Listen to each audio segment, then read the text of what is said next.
Ahí está. Ya se empezó a grabar la reunión, así que cuando ustedes quieran, arrancamos.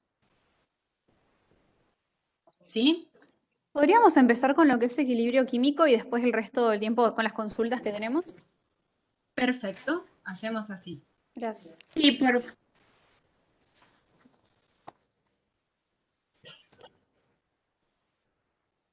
Bueno, ahí vamos a... Esperen que les pongo acá la pantalla y arrancamos. No, me equivoqué. Esta.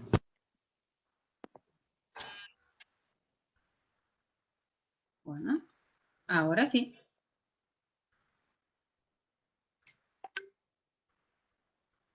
Bueno, vamos a empezar con la parte de equilibrio químico, ¿no? Ustedes saben que para cualquier proceso físico, como por ejemplo la evaporación o la condensación, o cualquier reacción química que un reactivo se transforme en un producto, es un proceso dinámico. O sea, ¿qué quiere decir? Fíjense las flechitas. Flechita de ida y vuelta. Porque una sustancia puede pasar de estado líquido a vapor o de vapor a líquido. Esto depende en general de la presión y de la temperatura. No se está viendo, el power, o soy yo nomás. ¿No se está viendo? No se ve. No se ve. Tampoco lo veo. No se ve. No, no se ve. No se Se ve. ve No, no el se ve. fondo Se ve turquesa de el fondo Windows. del escritorio. Ah, ¿saben qué?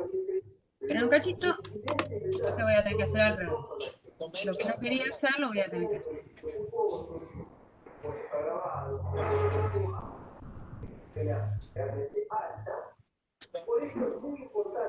Esperen un momentito, ¿eh? Disculpe, profesora, por mientras que esperamos, ¿hago una consulta? Sí, adelante.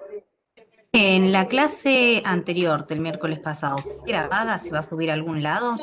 No la grabamos. No la grabamos. Bien. Ese fue el error nuestro. Esperen un minutito que vamos a hacer al revés ahora. ¿Esta clase que se está grabando se subiría? Esta clase que se está grabando la vamos a subir. Lo que vamos a hacer es subirle el link a la clase. No la clase en sí en el entorno, porque son re pesadas estas clases. Pero sí voy a subirles el acceso para que puedan verla directamente desde el drive de la clase. Bueno, chiquitito, vamos a... El micrófono y no se escucha bien lo que habla la profe.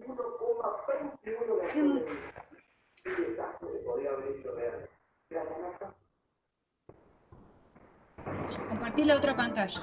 Eso. ¿Ahora lo ven? Ahora sí se ve. Sí, profe. Ahí estábamos. Entonces, ahora sí.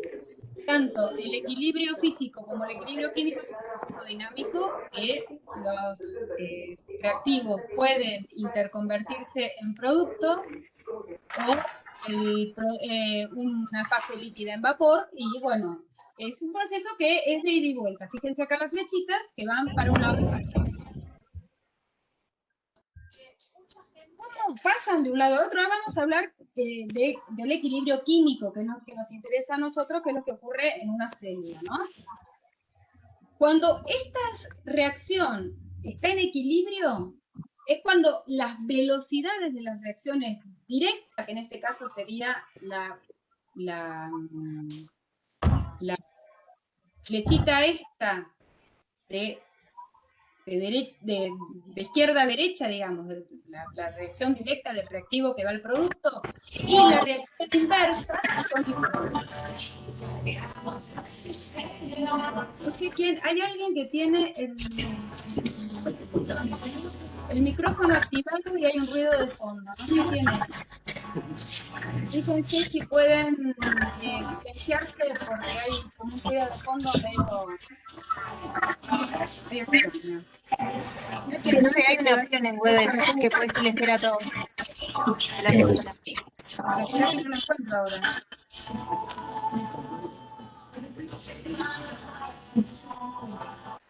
No, volver a la reunión. Esta es la parte de participantes, profe. Sí, participantes. Es abajo a la derecha. Ya lo estaba haciendo. Esto, bueno, el que va a hablar, el silencio es él. No me da mucha bolilla. Bueno, entonces decíamos que cuando está en equilibrio, las velocidades de las reacciones directas e inversas son iguales. Estas velocidades, ¿cómo están definidas? La velocidad de reacción, suponiendo que es una reacción de primer orden, como son casi la mayoría de las reacciones que ocurren en el organismo, la velocidad directa está dada por la constante de velocidad. No sé por qué no puedo Profe, no sé nada. Creo Hay algo que que te escucho Jessica horrible. Es que tiene eco, fíjate si la puedes silenciar. Profe, no se está entendiendo nada. decía todo. Ahí se silenció la persona que tenía el tele. Ah, bárbaro, buenísimo, buenísimo, bárbaro. Igual ya están silenciados todos. Entonces, lo que les decía, que la reacción directa, la velocidad de la reacción directa está dada por una constante de velocidad directa por la concentración de sustrato. Igualmente, la reacción inversa, que es de B a A, va a estar dada por la constante de velocidad inversa por la concentración de producto. ¿Puedo volver a explicar eso? Porque no se escuchó, porque estaban todos hablando de lo de concentración de sustrato, lo anterior. Perfecto.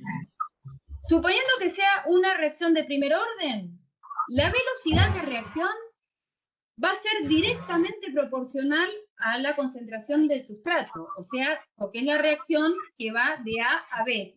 Esa es la reacción directa. O sea, que podemos decir que está dada por una constante por la concentración de sustrato. Esta constante es la constante de velocidad, o la constante de velocidad directa, que acá la llamamos KD.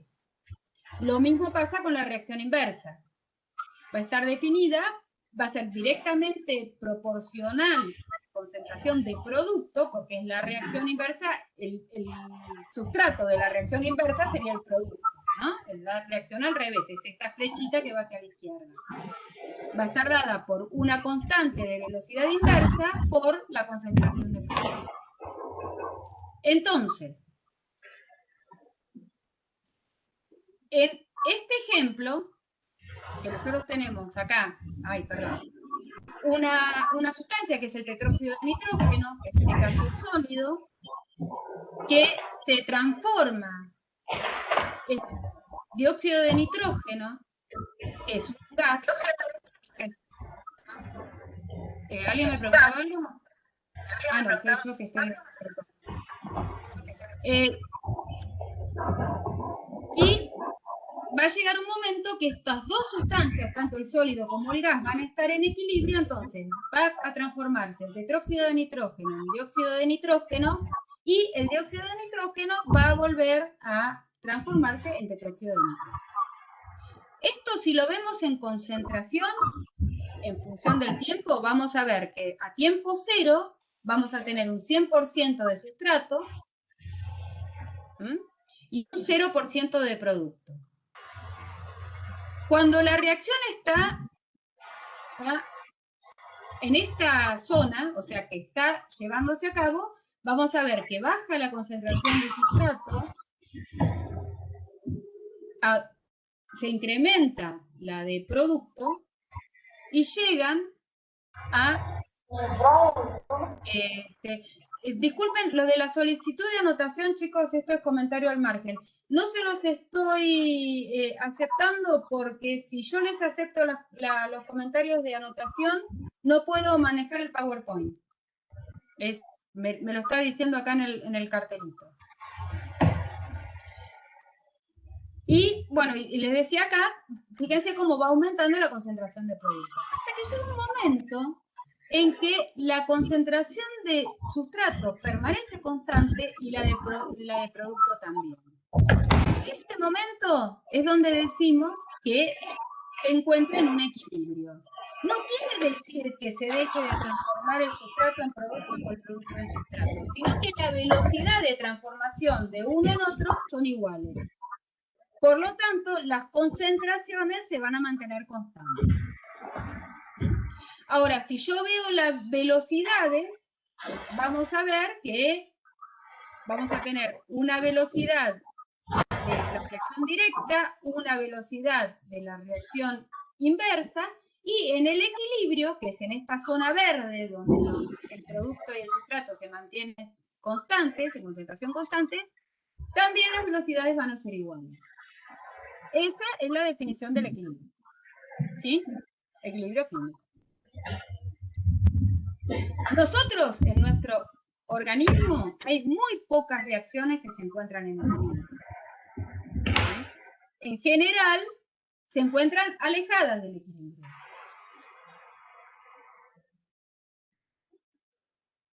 Entonces, en el equilibrio dijimos que la velocidad directa es igual a la velocidad inversa, que hay una interconversión de A en B y de B en A a la misma velocidad. Entonces, si decimos que esta velocidad es igual a esta velocidad, es lo mismo que decir que la K directa por la concentración de sustrato o de reactivo va a ser igual a la K inversa por la concentración de producto, por lo que habíamos definido recién. Si yo despejo estos dos términos, me queda que la K directa sobre la K inversa, o sea, la relación entre estas dos constantes de velocidad, va a ser igual a la concentración de productos sobre la concentración de reactivos. Si yo tengo una relación entre dos constantes, ¿cómo va a ser ese número resultante? Si yo tengo una constante, dividido otra constante. 0 o 1. Una constante. Si son iguales, va a ser 1. Si esta es más grande que esta, va a ser mayor que 1.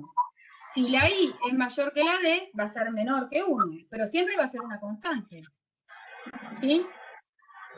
A esta constante es la que se llama constante de equilibrio. ¿Mm?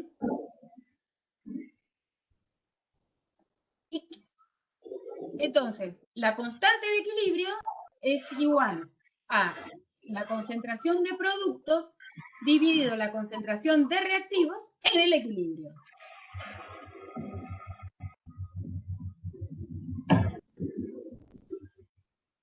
Si la concentración de reactivos y productos en el equilibrio permanece constante, pero ¿qué cantidad tengo? Depende de cuáles son las cantidades de partida de productos y reactivos y del valor de la constante de equilibrio. Pero la relación entre la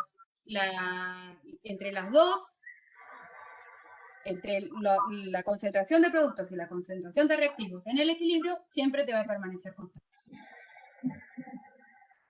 ¿Hasta acá venimos bien? ¿Alguna pregunta? No, muy bien. Siga, hablando. Profe, Bueno, una cosa, sí. ¿va a compartir este PDF con nosotros o ya está en el entorno? Estoy grabando la reunión con todos los inconvenientes técnicos y todo.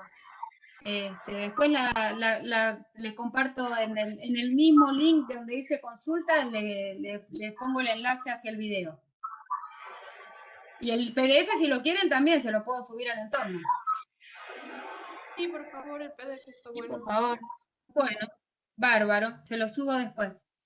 Entonces, por más que partamos de reactivos puros, de productos puros o de una mezcla de ambos, siempre el sistema va a tender a una mezcla de reactivos y productos cuya composición va a estar de acuerdo con la constante de equilibrio y, bueno, la temperatura del experimento. Nosotros en la célula vamos a tener temperaturas constantes, por lo tanto, la temperatura no va a ser una variable en nosotros.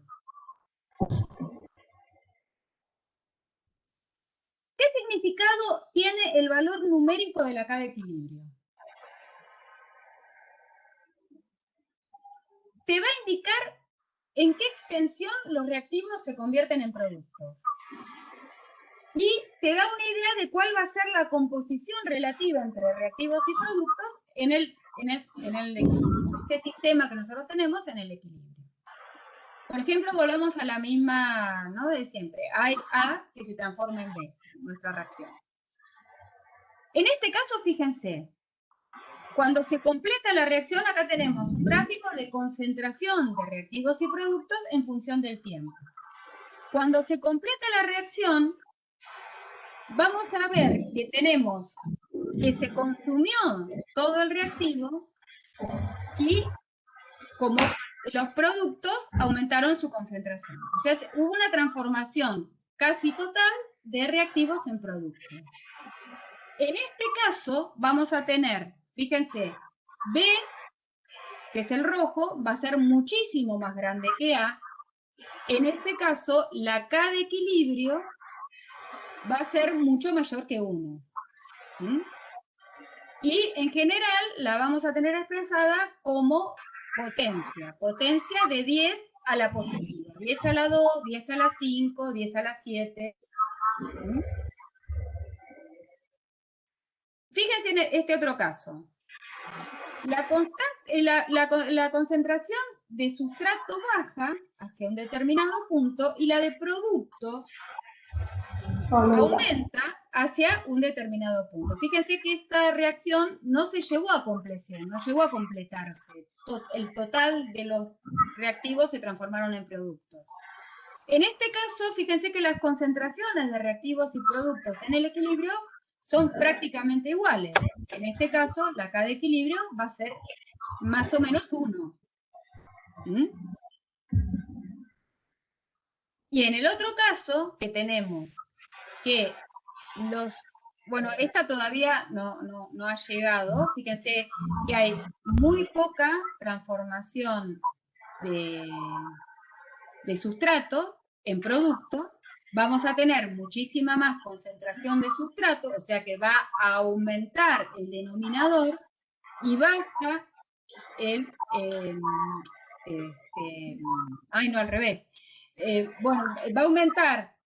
Va a ser mucho más grande la concentración de reactivos que de productos, el numerador y el denominador, y en este caso la constante de equilibrio va a ser mucho menor a 1 y se va a expresar como 10 a una potencia negativa, a la menos 1, a la menos 2, a la menos 5.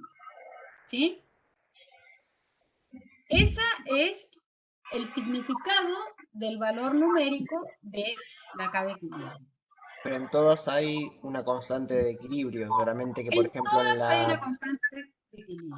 solamente que en la B sería como un equilibrio par, o sea, hay como un equilibrio entre la cantidad de reactivo y la cantidad de producto. Claro, Como la 1. exactamente. En estas condiciones no depende de la constante de equilibrio solamente. Depende de otra cosa que después la vamos a ver más adelante, que es el delta G, pero en general las reacciones cuya constante de equilibrio son semejantes a 1, no tiene por qué ser 1, 1, 1, son las reacciones reversibles.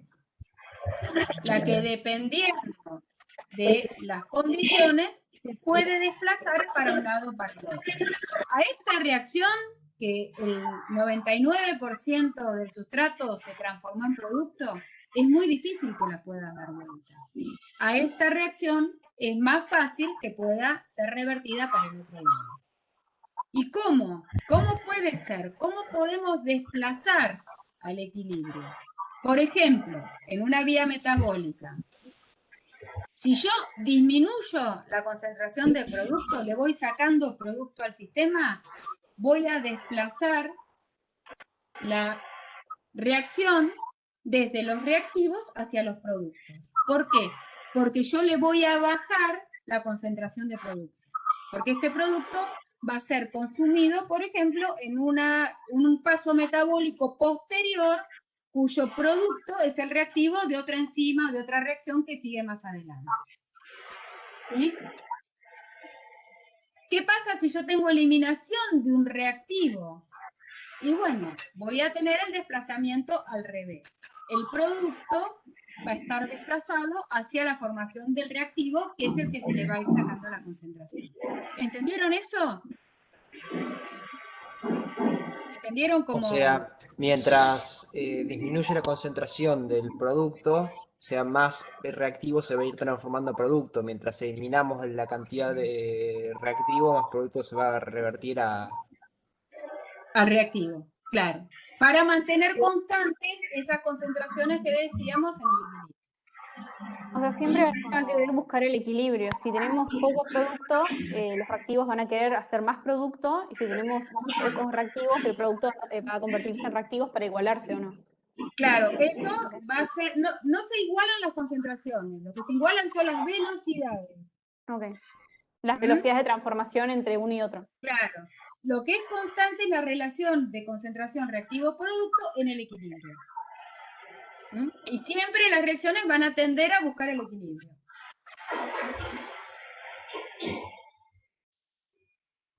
Eso es lo básico. No sé, a ver, Horacio, ¿andás por ahí? No. Estoy. Ah, bueno, no, porque como ahora veo chiquitito, no veo a todos. Ahora sí. No sé si querés agregar algo más, o algo que no haya quedado muy claro. No, yo lo tengo claro. No sé si a alguien le quedó alguna duda que pregunte, ¿no? Sí. Yo creo que con esto ya tenemos... Sí, después simplemente para adelantarles que cuando vean el seminario de bioenergética ahí van a comprender bien cuál es la relación entre el equilibrio y delta G. la energía libre, ¿no? Cómo se relaciona la constante de equilibrio con la energía libre. Pero eso es tema para el seminario de bioenergética. Bueno, si quieren después ahí les damos otro poco de refuerzo de tema. Consulta. ¿Les quedó alguna duda? El inicio de lo que va a ser el seminario de bioenergética va a ser como lo que vimos en biología, pero obviamente más avanzado. ¿Va a ser con esa base? Más avanzado. No sé hasta qué vieron en bioenergética. Nosotros lo que vemos en bioenergética es cambios de energía libre,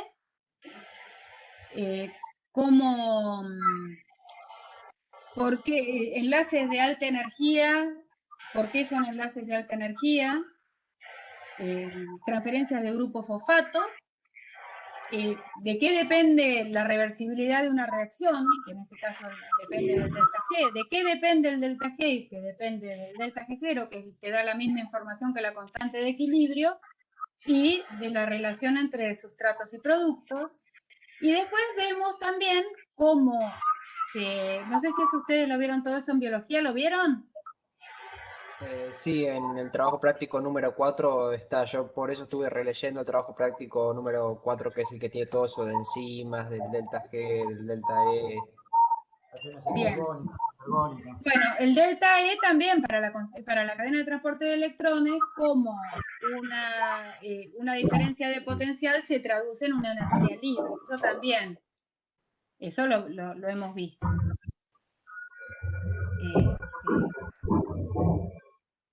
¿Y de esto les queda alguna pregunta de lo que les dije hasta ahora?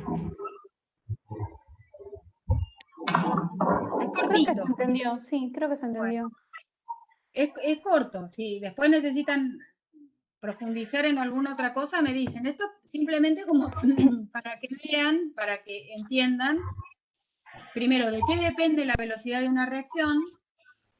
Cuando vean enzimas, tengan en claro que una enzima no te mueve el equilibrio, que no desplaza el equilibrio para ningún lado, es simplemente un catalizador. Y cómo y para cuando empecemos a ver mecanismos... Con el laboratorio, el descuento del medicamento.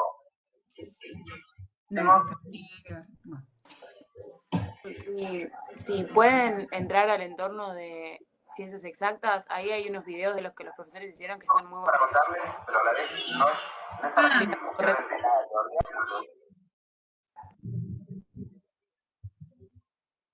¿Cómo Bueno, de ciencias exactas qué? exactas. Que hay videos. Le pedimos, ¿sabes qué? Horacio, le pedimos a Marcelo si nos puede dar el... Sí, Y le pedimos si nos lo presta, nosotros se los compartimos en el entorno nuestro. sí. Espera que voy a anotar. Profe, disculpe, ¿puede terminar la idea de lo de las enzimas que no desplazan el equilibrio y eso, ya que No, es que el las segundo seminario? enzimas, lo único Eso que lo van a a ver ver, bien en el seminario de enzimas, seminario me de parece que enzimas, no. pero tengan en claro que no desplazan el equilibrio. ¿Mm? No desplazan el equilibrio ni hacen que una reacción que no sea espontánea, solamente lo que te bajan es la energía de activación, aumentan la velocidad de la reacción, pero si la reacción no es termodinámicamente posible, por más que le pongas 8 kilos de enzima, no va a llevarse a cabo, ¿sí? Perfecto, muchas gracias. Diálogo entre el laboratorio y los padres de clínica. Ya lo silencio. ¿Esta página de mierda, ¿no ven que es una historia? Boludo, para conseguir un descuento. Ahora no es, ¿Qué che, es te eso? doy un descuento. No bueno, sé, ahora. pero estoy Creo que mirando. es un audio de WhatsApp. Sí, pero no veo quién es el que, de dónde viene el audio, porque recién pensé que era alguien que silencié, pero no, evidentemente no era. Bueno, a ver, sigamos. Profe, Sí, respecto a la bibliografía, buenas tardes a todos. buenas tardes. Respecto a la bibliografía, que justo estamos hablando de eso, yo tengo una consulta. Sí, Sé que la cátedra recomienda la bibliografía respecto al tema que estamos dando. sí. A mí se me complica un montón leer por PDF, entonces me gustaría imprimir al menos 2 libros. ¿Está bien si imprimo el Leninger y el Lippincott sexta edición? Obviamente después, bueno, leo de los seminarios, los teóricos, pero estaría bueno a mí me gustaría tener esos 2 impresos, pero ¿está bien? Mira, ¿O complemento con algún otro más? el Leninger para toda esta primera parte del año es súper completo. Es súper completo porque, es más, tiene más cosas que las que nosotros damos. Porque, no sé, para el seminario que comentaba recién el doctor Garda, que es el de bioenergética, son 3 capítulos del Leninger, porque es el de bioenergética más el de cadena de transporte de electrones más el de ciclo de Krebs. O sea, Yo para es esto bien. leí del Blanco y del Cooper, el Cooper Hausmann sexta edición. Para El esto Cooper es enzimas. de biología celular, ¿no? Sí, Claro, como yo tengo justo el blanco de biología, por eso El quería blanco, tirarme más a los de el bioquímica. blanco hace mucho que no lo... Yo creo que la última edición que tuve fue la 9ª. Tenía muchos errores el blanco. No sé si ahora los han Sí, yo por eso arreglado. usaba el Cooper. El Cooper Hausmann era bastante bueno y pocos, por ejemplo, lo recomendaban pocos profesores, pero era bastante bueno el Cooper. Bueno, lo que pasa es que ahora hay tantos libros. Hay tanta cantidad de libros de bioquímica y muy buenos. Cada uno con su enfoque diferente. El Lippincott, a mí lo que me encanta del Lippincott son los mapas metabólicos. Ustedes van a ver que en Sí, todos hoy los lo estuve seminarios que observando y me doy, encantó eso. en todos los seminarios que doy, acá lo tengo, el Lippincott.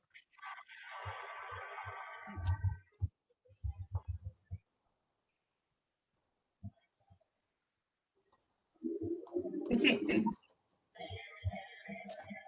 El bioquímica de Lippincott. Y en todos los, al fin de los capítulos, a ver, vamos a ver si encuentro alguno, tienen unos mapas metabólicos que están buenísimos, que son, te dan todo el resumen del capítulo, por ejemplo, Escribe Lipping. Esto, te da, por ejemplo, toda la parte de biosíntesis de colesterol, metabolismo de lipoproteínas en una página, todo interrelacionado. Y de estos mapas metabólicos tienen un montón. Se llama, el autor es Ferrier-Denis. ¿Sí? Se llama Bioquímica y Lippincott es una serie que son resúmenes ilustrados. ¿Cómo es doble P? Lipping Sí. Code. Y Ferrier, bioquímica. De Walter Kluwer, editorial. No sé, la biblioteca no está abierta, ¿no?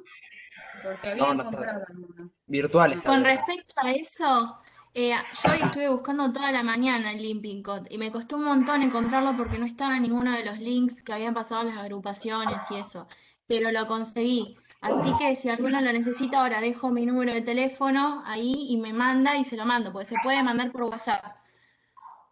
Yo lo tengo en la Dale, serie, gracias. que tengo en PDF. No, esta es la Sí, CEP. pues está bien. Y bueno, bueno, y ese es bueno. Después hay un montón de libros que realmente son. Por eso nosotros tratamos por capítulo de ir subiéndoles diferentes, pero así, sí, con el Leninger para esta primera parte lo tienen sin ningún tipo de problema. Para todo lo que es Profe, muchas metabolismo. gracias. No, de nada. ¿Tienen, bueno, hay alguna otra pregunta que les haya quedado? Esperen que yo voy a buscar mientras me van preguntando, vamos.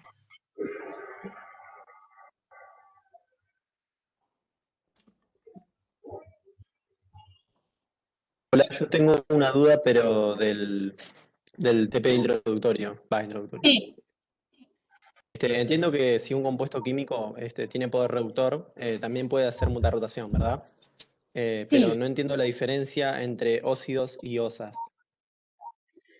Bueno, osas son las exosas o pentosas. Por ejemplo, una glucosa es una osa, es un monosacárido. Un óxido es un glucósido. ¿Qué quiere decir? Es una monosa, una osa, unida a otro alcohol por un enlace glucosídico. ¿Mm? Un óxido puede ser el metilglucósido. ¿Mm? O un óxido puede ser la sacarosa. ¿Se quedó? Sí. O sea, es un glúcido unido en alcohol. Claro, exactamente. Que ese alcohol puede ser de un metanol o de cualquier alcohol o puede ser de otro monosacárido. En ese caso formás un disacárido. O sea, puede ser otro monosacárido o un alcohol. Claro, Sí. exactamente. Y una aclaración con lo que vos dijiste de la mutarrotación. Eso hablamos bastante La semana pasada. en la clase pasada. Pero mutarrotación y poder reductor va paralelo, pero no son cosas equivalentes. Va paralelo en los óxidos, sí, pero no son cosas equivalentes. Un reductor puede ser el ion ferroso, ¿no es cierto? Que es reductor porque se puede oxidar a férrico. Pero y sin embargo eso no tiene nada que ver con la mutarrotación. ¿Me entendés? Son dos cosas distintas. ¿Mutarrotación no es isomería? ¿Eh? ¿Mutarrotación no sería isomería o...? Mutarrotación es la capacidad de variar la rotación óptica con el tiempo. Eso es mutarrotación.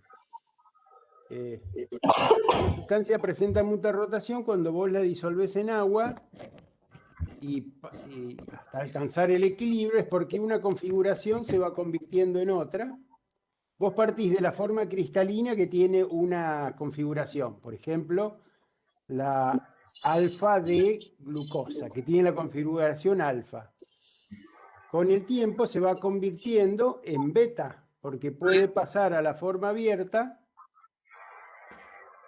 y después se forma la otra configuración, la beta. Entonces eso cambia la rotación óptica con el tiempo, y eso es la mutarrotación. Pero el cuerpo humano no utiliza la forma alfa de los sacáridos. Depende para qué. Puede usar D, pero alfa y beta.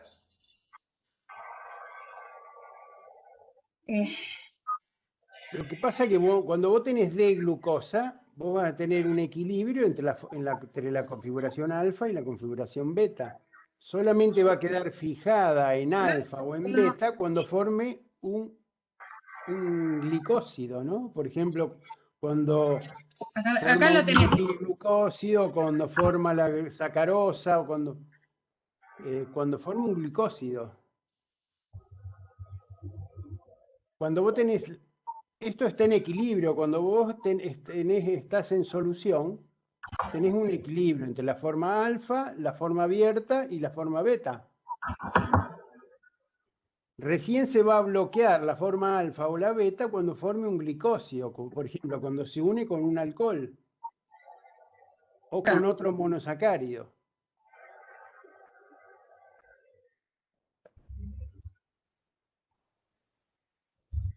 Muchas gracias. Es parecido a la isomería, pero no es exactamente la isomería. ¿Por qué? Porque son configuraciones de equilibrio. Los isómeros son sustancias diferentes entre sí.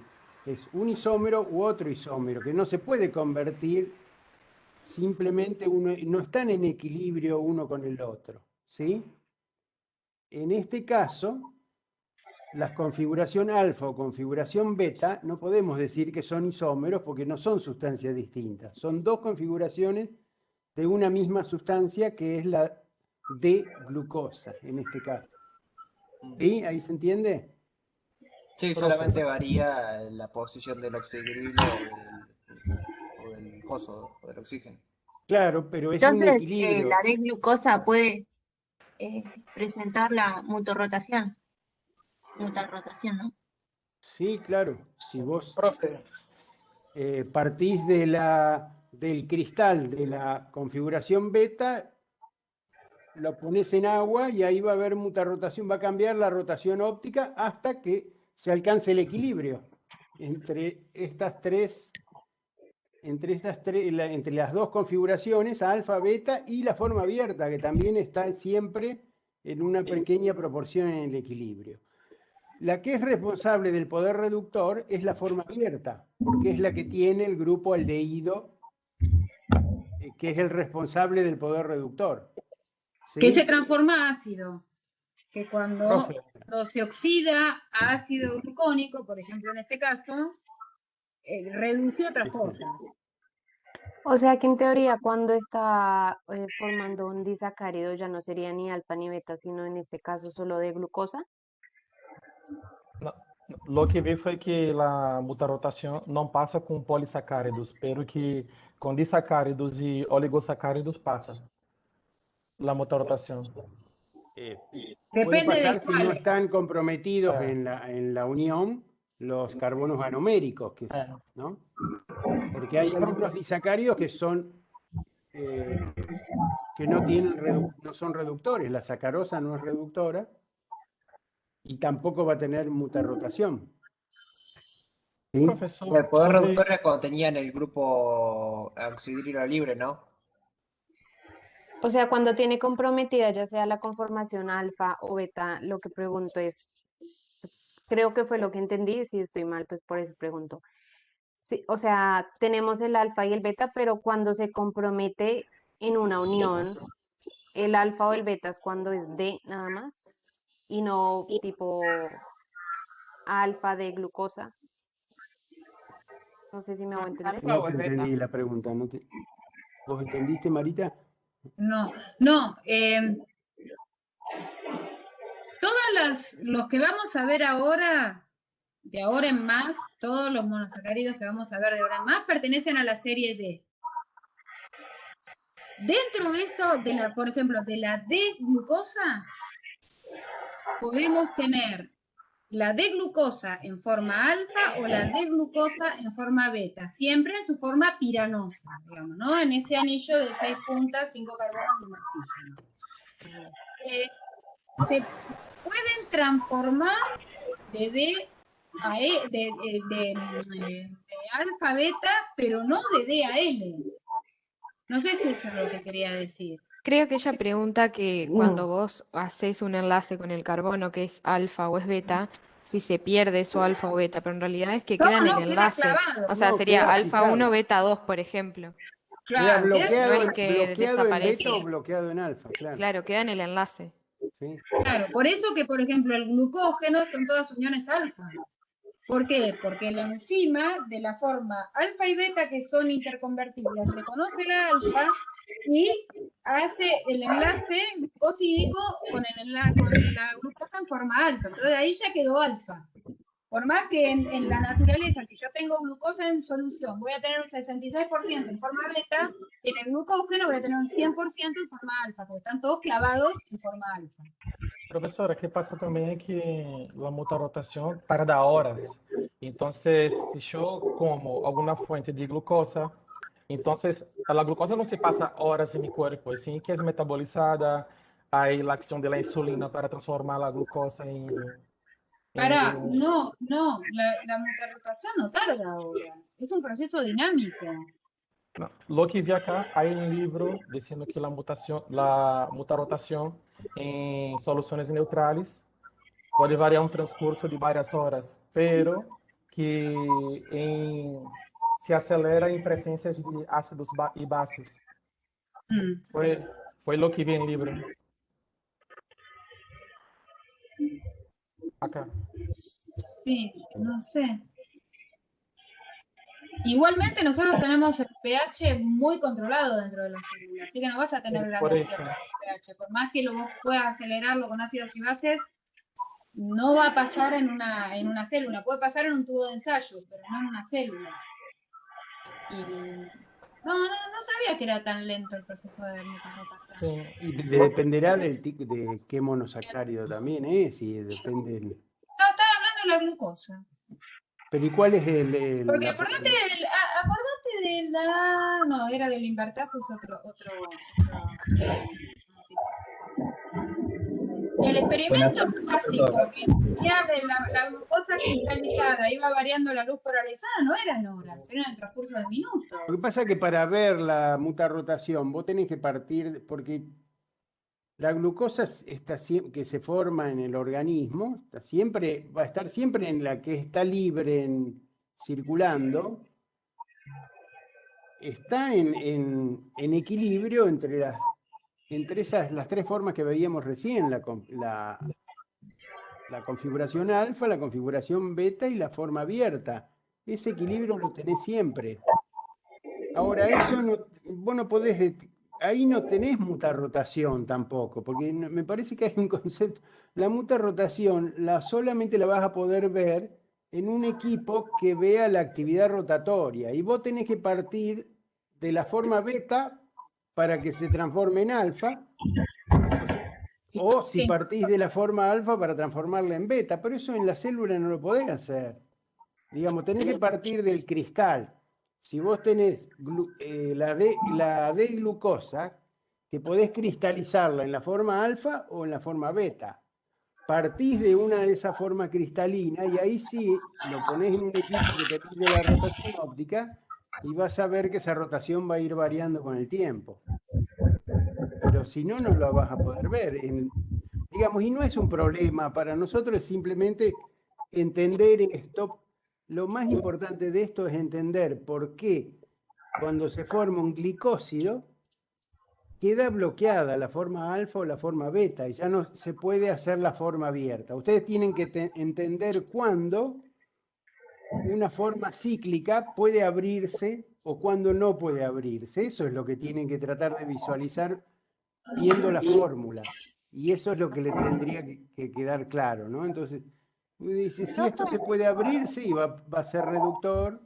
Si va a aparecer el grupo aldehído, va a ser reductor. Y si se puede pasar a la otra forma, tiene potencialidad de dar mutarrotación. Y nada más que eso. Me parece que nos está como complicando demasiado con esto. No sé qué te parece a vos, Marita. O sea, básicamente creo que nos fuimos a las ramas a hablar del tema de cuánto demora y eso, pues lo relevante acá sería saber que, por ejemplo, la D-glucosa va a presentar mutarrotación porque va a pasar de su forma alfa a beta, teniendo de por medio a su forma lineal, en la cual la lineal va a ser en la que esté en menor proporción en comparación a la beta. Exacto, exacto. Claro, que tratar de visualizando la fórmula, si eso es posible o no es posible. Claro, primero hay que partir de la base de saber si es posible. para después ver cuánto tiempo ¿Y va a tardar. ustedes qué tienen que ver que el carbono anomérico, si está solo o está bloqueado formando una unión glicosídica? Nada más que eso. Igual una Claro, como la consulta. sacarosa también. Todos los disacáridos van a poder tener mutatorsión, excepto la sacarosa, que va a tener ambos carbonos anoméricos unidos, ¿o no? El que tenga que sea uno libre sí va a poder hacer mutarrotación. Claro, Lo que si vamos tiene, a ver exacto, pero no es solamente la sacarosa, hay muchos otros disacáridos No, no sí, yo hablaba de reductores los que... principales que vimos, como Claro. lactosa, los sacarosa, principales que maltosa. vimos nosotros, que es la lactosa, la maltosa, la isomaltosa, la sacarosa, el único que no tiene poder reductor de esos 4 es la sacarosa. Después hay otros, como la trealosa, hay otros disacáridos que se encuentran en otros grupos taxonómicos que no es el humano, que sí, que tampoco tienen mucha rotación y tampoco presentan poder reductor porque tienen los dos carbonos anoméricos. Profe, Sí. Sí. siempre que presente un grupo de vida reductor, Ay, no te escuché bien. siempre que Profesora, presente un buenas grupo tardes. de Yo quería hacer una consulta, si me permiten. Estaba hablando, perdón, estabas hablando vos. Ainhoa. Ainhoa, perdón, Sí. que siempre que tenga un grupo leído en la forma abierta va a tener poder reductor. Sí. Ok. Es la única forma de que tenga poder reductor. Y ya no. Claro, si ya está unido en un enlace glucosídico, sea con otro glúcido o no, no vas a tener poder reductor.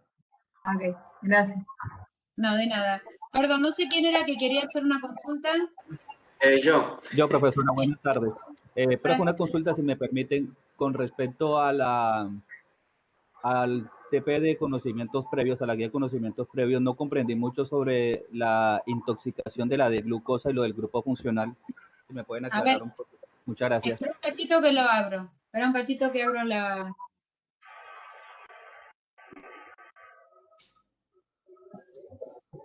¿Me decís qué pregunta es, por favor? La glucosa, ¿cuál es la responsable de la intoxicación de la glucosa y el grupo funcional? Es la 2 de problemas adicionales. Ah, bueno, ahora que estaban abajo de todo. La D-glucosa es el principal combustible de muchas células, pero es tóxica en altas concentraciones porque existen mecanismos que veremos más adelante en este curso para evitar que su concentración en sangre aumente demasiado. Explica a qué se debe la toxicidad de la D-glucosa. ¿Y cuál es el grupo responsable de dicha toxicidad y a qué tipo de reacciones da lugar? ¿A ustedes qué les parece? ¿Por qué puede ser tóxica la glucosa? ¿Las personas que son, alguien conoce algún diabético tipo 1 que haya tenido algún problema de descompensación o algo por el estilo? Una pregunta, entonces podríamos decir que la toxicidad estaría relacionada con el grupo funcional, ¿Cuál? Porque tiene muchos grupos funcionales. con el carbonilo o con grupos carbonilo, porque si una persona, por ejemplo, es diabética y tiene mucho azúcar, tendrá entonces muchos grupos carbonilo, ¿no?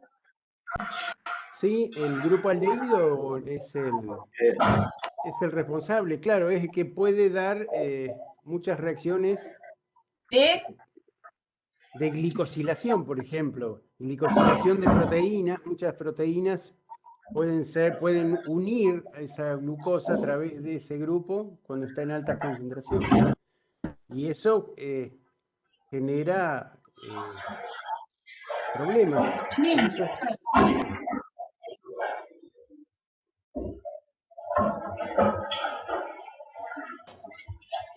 Sí, es así, es el grupo aldehído el responsable, claro. ¿Y a qué se debe la toxicidad de la glucosa? A las glucosilaciones que se dan por el aumento, es lo que decíamos, si yo tengo un aumento del producto, desplazo la reacción hacia la glucosilación. Lípidos de membrana, proteínas, etcétera, etcétera, y empiezan a haber problemas vasos sanguíneos, en la retina. Hay un ruido rarísimo acá, no sé de Hay dónde un viene. micrófono abierto que no deja escuchar, no sé quién tenga perro para que revise. A ver, ¿será Abril? ¿Tiene el micrófono abierto? Sí, me parece que era este. Ya está. En el control Profe, de la entonces, glucemia, por ejemplo, seguramente algunos de ustedes pueden conocerlos, pero los médicos generalmente piden una de las reacciones, una de las cosas que piden en el laboratorio para controlar a los diabéticos es la glicosilación de la hemoglobina, o sea, es una técnica que mide cuánto se glicosila la hemoglobina. Entonces, eso es un parámetro, digamos, de si esa persona estuvo sometida a una alta concentración de glucosa durante un tiempo prolongado, ¿no? 3 meses.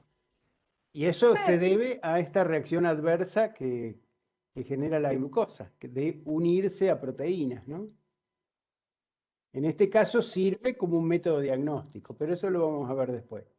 profe, entonces, ¿la toxicidad va a ser porque al tener más glucosa se van a producir más glucosidaciones? Claro. Seguro, claro. Entonces, estas se van a unir a más proteínas y eso es lo que va a provocar una toxicidad. Sí. Ok, gracias. Profe, ¿puedo preguntar otra cosa? Todo ese punto lo entendí, pero algo que me generó duda es si la D-ribosa y la D-desoxirribosa son epímeros en el carbono 2 o directamente no son isómeros. O sea, no son isómeros directamente. No son Ok. isómeros, tienen distinta fórmula molecular. Le falta Claro, un sí. oxidrilo a la desoxiglucosa. Es un derivado a la desoxirribosa. Ah, claro, claro. Es Claro, no un es que tienen distinta derivado de la conformación. Claro. Directamente les falta ese. Claro, no tiene Yo sentido. tengo una pregunta, hablando de isomería. Había leído, bueno, algunos textos y por ahí me confundí mucho porque, bueno, traté de abarcar como que mucha información y me confundí bastante porque tenía entendido que los epímeros era cuando cambiaban los grupos funcionales de un carbono, ¿cierto? Sí. Y los enantiómeros eran cuando cambiaban todos. Sí. Pero por ahí habían ejemplos que para dar, digamos, lo enantiómero tomaban el último carbono quiral. ¿Qué pasa entonces si cambia el grupo del último carbono quiral y no cambia el resto? ¿Sería un epímero también o un enantiómero? No. Si cambia un carbono quiral, Sí. son epímeros. No importa que sea el primero, el último o el del medio. Es lo mismo. Si te cambian todos, toda la conformación, si uno es la imagen especular del otro, como las manos, es un enantiómero. Si cambian más de uno, se llaman diastereoisómeros. Pero no se queden con el nombre, no importa cómo se llamen. Uno puede, son todos isómeros ópticos, uno de otro son todos isómeros ópticos. Lo que pasa es que le dieron esos nombrecitos especiales a esos casos en donde hay solo uno que cambia o que cambian todos. O que cambia más de uno, pero no todos. Pero lo importante es eso, que sepan que la misma fórmula molecular puede dar lugar a un montón de distintas conformaciones y tienen diferentes propiedades biológicas. Eso es lo más importante de todo. Y por razón que no sé cuál es, la evolución biológica ha elegido a las glúcidos de la serie D y no a los de la serie L, porque son los que se encuentran en la naturaleza. Profe, ¿puedo consultar, ya pasando el tema de lípidos? Yo sé que la cadena hidrocarbonada va a ser lo que va a determinar la hidrofobicidad del ácido graso y también va a ser la que determina el punto de fusión. Con respecto a la acidez y la formación de los enlaces éster, eso va a depender del grupo carboxilo, ¿o no? Exactamente. ¿Y a qué se refiere con acidez? Eso es lo que Y me acidez confunde. es porque es un grupo ácido. El grupo carboxilo se disocia al carboxilato y protón. ¿Sí? Y ese protón es el que te aumenta la acidez. Profe, yo tenía una duda en el 11C del TP. Profe, yo tengo una duda igual. Sí, espera que me estaban diciendo el 11C. Sí, por favor. 11C, acá está. Nucleósidos y nucleótidos. Tanto las bases púricas como las pirimídicas presentan tautomería cetoenólica. Esto lo vimos la semana pasada. Y amino y mino. Esto es, las formas mayoritarias, ceto y amino, se encuentran en equilibrio con aproximadamente un 0,01% de tautómeros raros en forma enólica o imino. Describa brevemente las consecuencias de importancia biológica de este equilibrio tautomérico. Bueno, esto lo vimos el miércoles pasado y el problema de la tautomería es que como van cambiando los dobles enlaces entre el ceto y el otro carbono-carbono, o sea, entre el enlace carbono-oxígeno y el carbono-carbono, el grupo que era el grupo carbonilo, que originalmente era un aceptor de hidrógeno para la formación de puentes hidrógenos, pasa a formar un grupo oxidrilo que es un dador de hidrógenos, lo cual en un proceso de replicación del ADN puede llegar a ocasionar errores en la lectura. ¿Por qué? Porque la ADN polimerasa va a ver un dador iba a decir dador de electrones y dador de hidrógenos, un dador de hidrógenos para la formación de puentes hidrógenos, cuando originalmente debió haber habido un aceptor de hidrógenos para la formación de puentes hidrógenos. Pero bueno, por suerte nosotros tenemos muchos sistemas de reparación que se dan cuenta de esas cosas y corrigen los errores.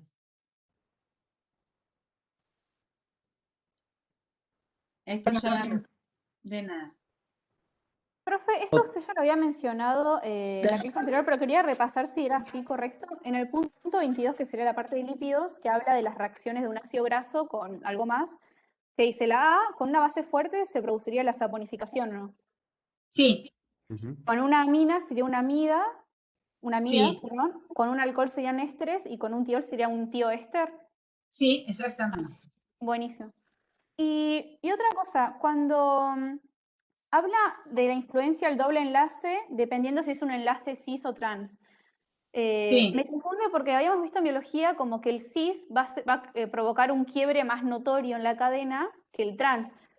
Claro. ¿No es así? Entonces, si tiene un enlace, doble enlace cis, va a tener un menor punto de fusión que si tuviese uno trans, ¿o no? Exacto, sí. Y sobre todo, si está formando parte de una membrana, le va a dar mucha mayor fluidez, un ácido insaturado con conformación cis que conformación trans, porque la conformación trans es muy parecida al ácido graso saturado, como si no tuviera ninguna insaturación. Claro, entonces, con el trans va a poder tener una mayor compactación, por ende va a necesitar un mayor punto de fusión. Menor compactación, o sea. Ah, perdón, sí, pero sería como más comprimido, por decirlo de alguna forma, que si tuviese una cis. Claro. Claro, es menos fluida. Con los ácidos grasos saturados o trans es menos fluida que si tuviera ácidos grasos insaturados cis. Gracias, profe. Disculpe, yo tengo otra duda. No pude encontrar a qué se refería en el TP con familias de ácidos grasos. Eso de omega 3, 6 y 9. Bueno, eso lo vamos a ir viendo. Las familias de ácidos grasos, lo que sucede es que, ¿vieron las insaturaciones? Nosotros no podemos modificar las insaturaciones más allá del carbono 9. O sea, del carbono 9 en adelante, nosotros, nuestro organismo, los mamíferos, digamos, no pueden metabolizar ácidos grasos, no pueden incorporar doble ligaduras del último insaturación hacia el metilo. Del carbono 9 hacia el metilo, no podemos. Entonces, si yo como un ácido graso que es omega 9, o sea que desde el metilo hasta la doble ligadura hay 9 carbonos, eso significa omega, no lo voy a poder transformar en un ácido graso que tenga una doble ligadura en el 12 o en el 18. Entonces, en el 12 o en el 15, perdón. Nosotros a esos ácidos grasos que tienen dobles ligaduras en el carbono 12, que tienen dobles ligaduras en el carbono 15, como no los podemos generar, los necesitamos consumir con la dieta, que son los ácidos grasos esenciales. Y si yo ingiero un ácido graso de la familia omega 6, no lo voy a poder transformar en omega 3.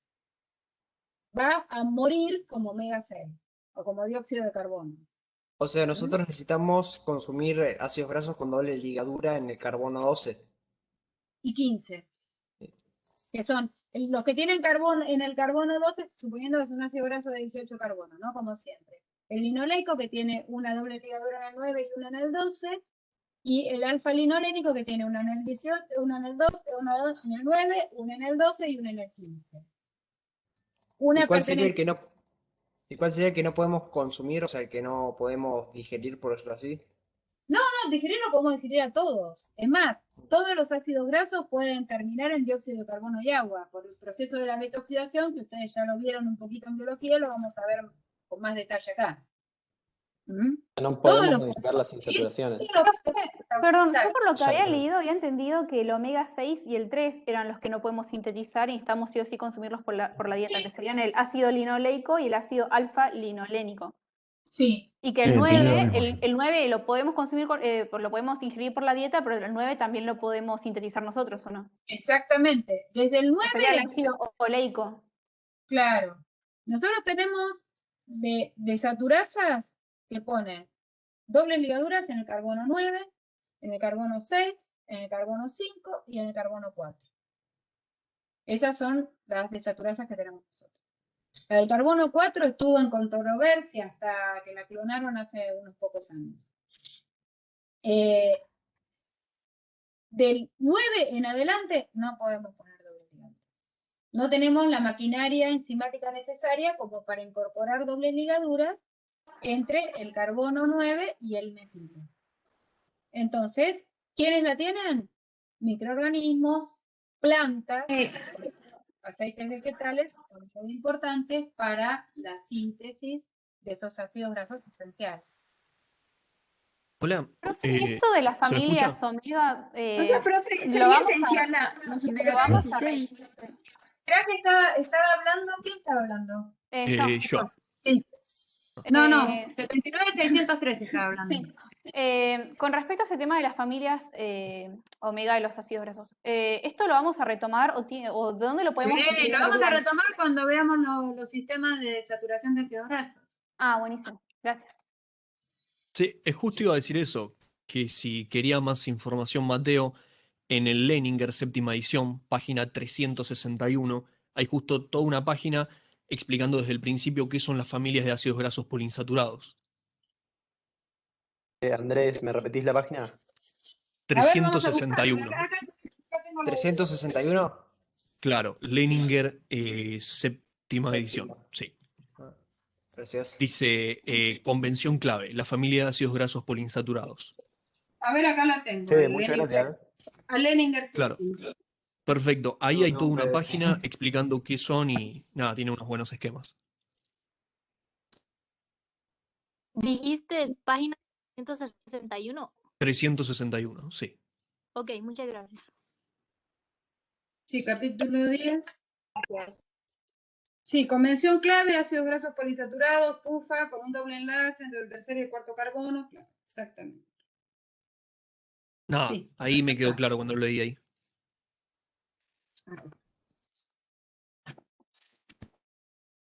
Profe, cuando habla de los fosfoglicéridos que son twitteriónicos, ¿se refieren a los que tienen carga neta 0 a pH 7? ¿Cuáles? ¿Los twitteriónicos? Los twitteriónicos. Sí, los twitteriónicos tienen carga neta 0 a pH 7. Que serían como la fosfatidilcolina. ¿Qué?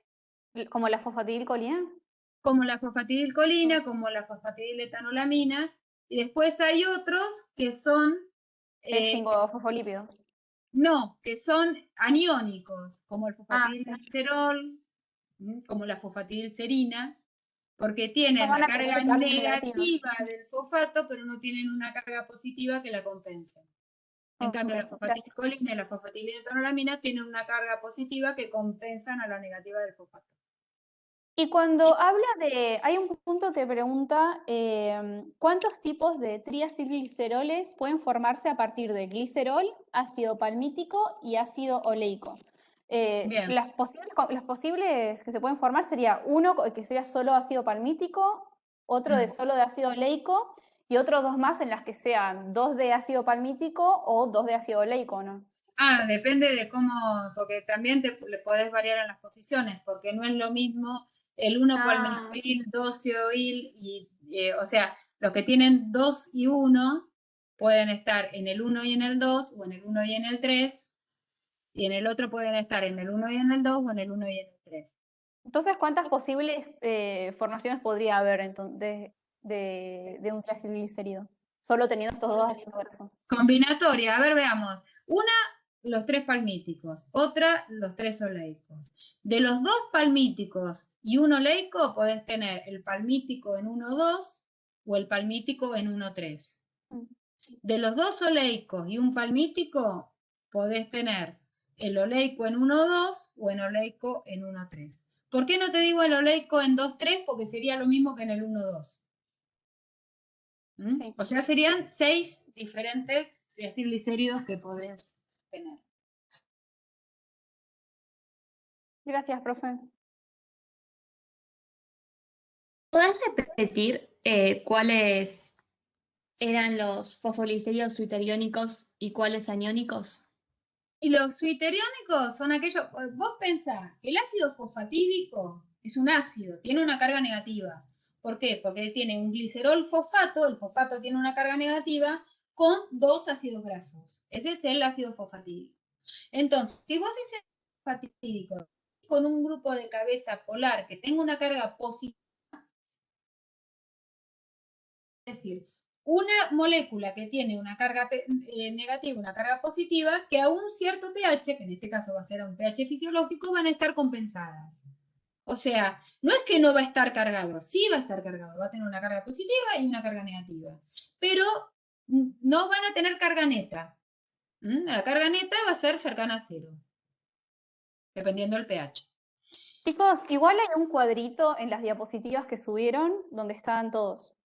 Y te dice cuáles son los que tienen carga negativa. Claro, pero ¿por qué es un citerion y por qué es aniónico? Porque los que tienen el grupo de cabeza polar no tiene carga, es una sustancia polar sin carga, lo que predomina es la carga negativa del grupo fosfato del ácido fosfatídico. Entonces esos sí van a ser aniónicos, van a tener una carga neta negativa, como la fosfatidilcerina, como el fosfatidilinositol, fosfatidilglicerol, todos esos van a tener carga neta negativa. Hola, profe, ¿puedo hacer una consulta? Sí. Perfecto, gracias. Hay un ejercicio que dice qué productos se obtienen si se hidroliza el 1-palmitol, 2 oleoil, fosfatidilcerina con las siguientes enzimas. Y está la fosfolipasa A1, A2, C y D. Como que Bueno. no entendí bien tipo las diferencias entre los Bueno, este me mecanismos de parece acción. que nos fuimos. ¿A dónde está ese? Ah, perdón, es el 8 de los adicionales. Ah, claro, son adicionales. Bueno, no, las fosfolipasas son unas enzimas, pero eso ya lo vamos a ver cuando veamos el metabolismo de los lípidos, que hidrolizan los enlaces Los de los enlaces fosfolípidos. Claro, la fosfolipasa A2 te elimina el ácido graso en posición 2.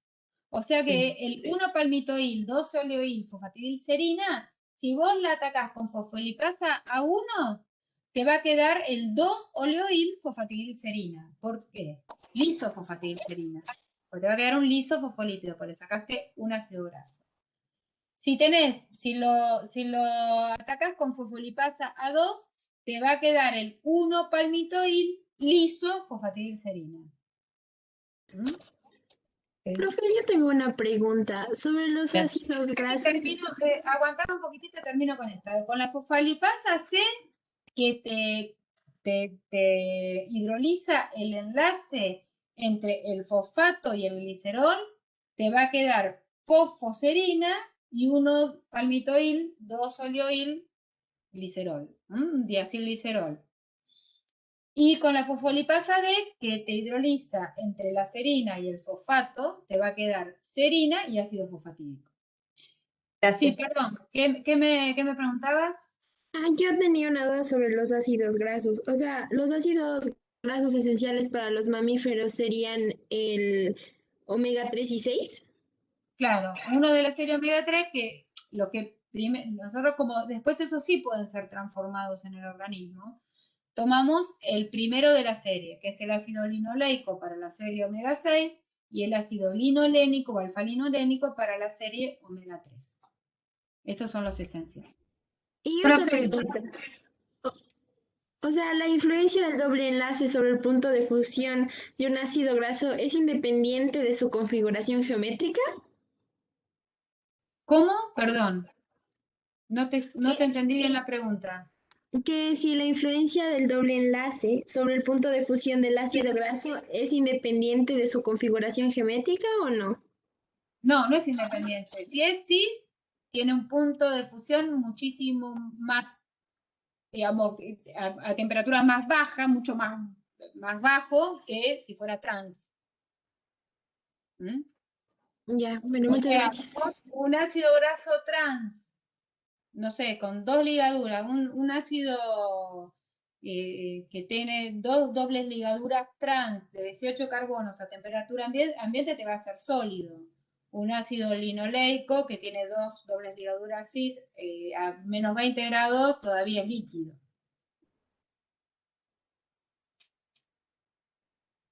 Profe, sí. Hola. Habíamos estado hablando de la D-glucosa y podíamos, o sea, hablar de por qué había ventajas y las desventajas de la D-glucosa. Era por lo mismo, o sea, de lo que habíamos estado hablando hoy. De la toxicidad, de eso que me preguntaban recién. Claro, si se refiere a la toxicidad o por qué, porque acá dice que es para el combustible celular, que tiene ventaja y desventaja usar la D-glucosa. No, es que es fundamental. Nosotros, en donde la glucemia te bajó de 2 milimolar en el organismo, entraste en coma. O sea, es fundamental que nosotros tengamos glucosa, no es tóxica para nosotros. Lo que pasa es que altas concentraciones es perjudicial porque empieza a glicosilar todo lo que se le viene adelante. A ver, fisiológicamente todo en altas concentraciones o muy bajas concentraciones de lo que tenemos es malo. Por decirlo así, el hierro en altas concentraciones puede dañar el epitelio del intestino delgado, pero en Los bajas concentraciones. Sí, igual yo me refería a que dice en el trabajo, habla sobre las ventajas y desventajas que presentan los ácidos grasos en relación a la D-glucosa para su función de combustible celular. Ah, no, yo me fui a otro lado. Eso estoy hablando. ¿De qué me refería a es? eso. La 6 del problema adicional. Ah, claro, los ácidos grasos son por varios tipos de células. Compara las ventajas y desventajas que presentan los ácidos grasos en relación a la D-glucosa para función como combustible celular. Y bueno, a ver, ¿qué ventaja tiene la glucosa con respecto a los ácidos grasos? Con respecto ¿Que la a la podemos obtener energía más rápido o no? Sí, no, los dos pueden dar, pero con respecto a la solubilidad, ¿qué ventaja tiene la glucosa con respecto a los ácidos grasos? La glucosa es mucho más con el agua. Es Tiene más soluble, velocidad de acceder, pero no tiene agua. A la otra, la vehiculización de la glucosa es muchísimo más eficiente que la de los ácidos grasos.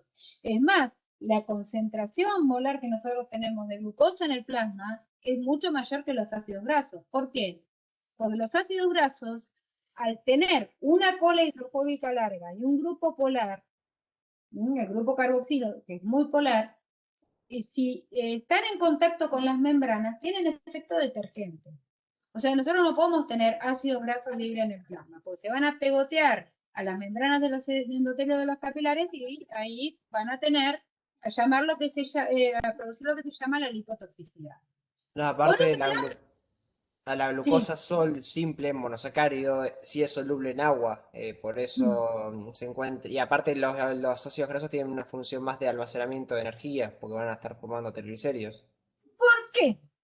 Para almacenar energía a largo plazo, ganaron los triglicéridos y no los Porque ácidos no grasos, acumulan agua. no la glucosa.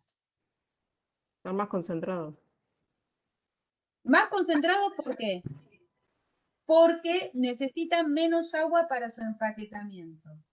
El glucógeno es fantástico, pero por cada gránulo de glucógeno tenés un montón de peso en agua, porque la glucosa, por lo mismo que decíamos recién, que soluble en agua y todo es recontrapolar, es muy higroscópica.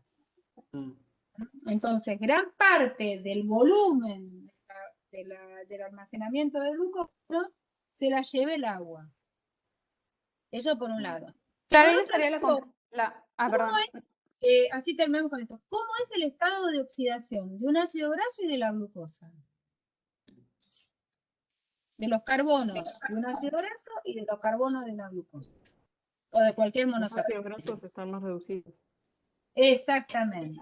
Y como los procesos catabólicos son oxidativos para obtener energía, vamos a tener mayor poder de oxidar a los ácidos grasos que a la glucosa. Y con lo cual vamos a obtener mayores coenzimas reducidas que van a entrar a la cadena de transporte de electrones y vamos a obtener mayor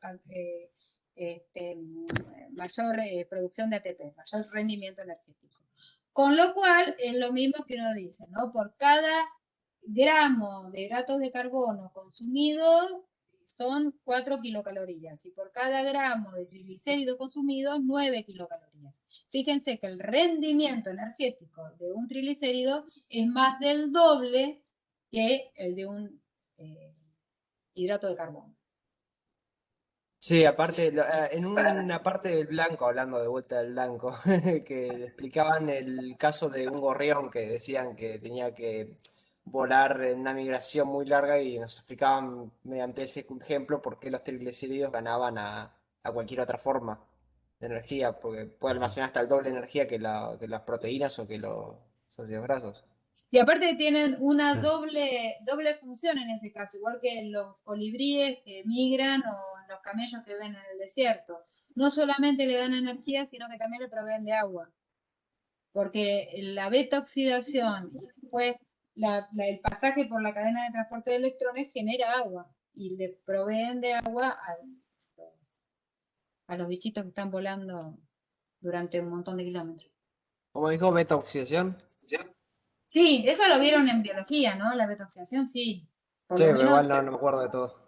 No, generalidad. La vamos a volver a ver. La vamos a No se volver a ver. preocupe. Sí. Y otra más que les quería preguntar. Sí. Después, en la diferencia estructural entre 3'-AMP y 5'-AMP, que básicamente es que el grupo fosfato está en el carbono 3 en el 3' y después en 5 en el 5', dice cuál de ellos tiene mayor importancia bioquímica. ¿Y a ustedes qué les parece? Sería el adenosín monofosfato cíclico 3,5. Ese es uno, ese tiene recontra importancia porque es el cíclico que es un segundo mensajero en la traduc'ción de señales. Perfecto, pero entre el 3 y el 5, no cíclicos. El 5. A ver, el 5, porque es en el 5' donde se va a formar, va a estar la AMP, ADP, ATP. Como sustancia energética celular, como moneda de cambio energética de la célula. Profe, tengo una consulta. Cuando habla de la diferencia entre el AMP cíclico y el GMP cíclico con el AMP y el GMP, la diferencia sería que el AMP y GMP, que no son cíclicos, son los que van a formar parte del ADN y los que son cíclicos son los que van a actuar como segundos mensajeros. Exactamente. Lo que tienen los cíclicos. Lo que tienen los cíclicos es que son nucleótidos por teoría, porque, bueno, por cómo están conformados, pero son no nucleoicos, ¿no? No lo vas a encontrar en un ácido nucleico, pero lo que tienen es que el grupo fosfato está unido a dos oxidrilos, al del 3' y al del 5'. Por eso le dicen cíclicos, porque forma como un ciclo. O sea, la diferencia estaría en su función, o sea, están formando parte del ADN o no, de los ácidos nucleicos o no, y que los cíclicos van a actuar como segundos mensajeros, y la otra diferencia es su estructura, con respecto al grupo fosfato, por ejemplo. Sí, ¿ves? Por, a ¿Cuáles eran ver, dos diferencias? espera que te lo comparto. Este es el PDF acá.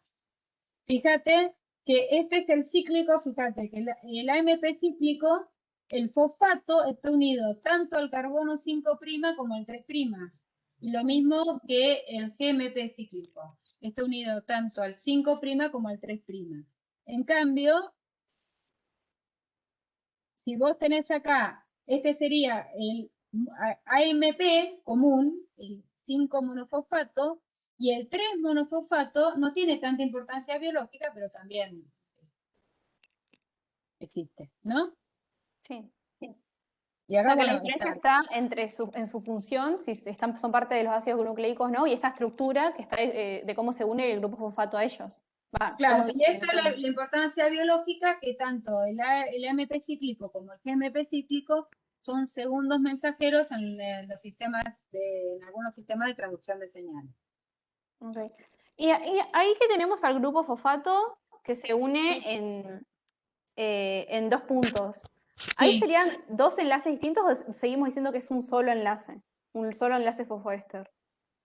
Son No, es un fosfodiéster. un fosfodiéster. Ah, Es ok. un fosfodiéster. O sea, en los que no son cíclicos es un fosfoéster, pero en el que sí es cíclico es fosfodiéster.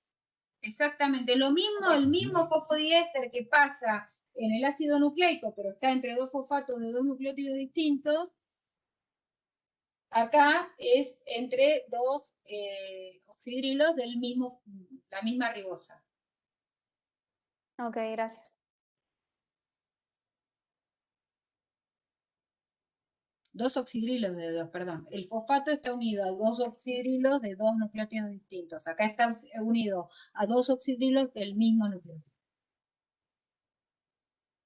Profe, lo último que quería preguntar es que podemos hacer la 3 de los problemas adicionales, que es sobre es una cuenta.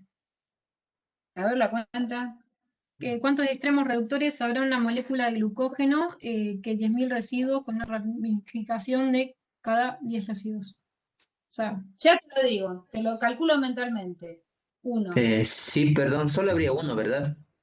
Sí. ¿Por qué? Porque todo lo eso no demás lo puedo entender personas. O sea, vos Por- empezás la molécula con el extremo reductor, que en realidad no es un extremo reductor, le llaman el extremo reductor del glucógeno, pero no reduce a nadie porque está unido a una proteína. Y después se le van uniendo todas las glucosas, como un UDP-glucosa, a los 4' de esta primera cadena.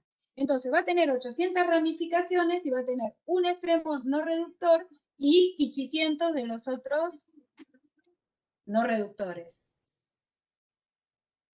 Si te hubiera preguntado cuántos extremos no reductores habrá en una molécula de glucógeno, ahí sí que nos tenemos que agarrar la calculadora, empezar a hacer las cuentitas, dividimos por 10 y cada 10 en 10 y vamos a tener que hacer una serie como para tener bien en claro cuántos extremos podemos llegar a tener, pero como preguntaron reductores, es 1.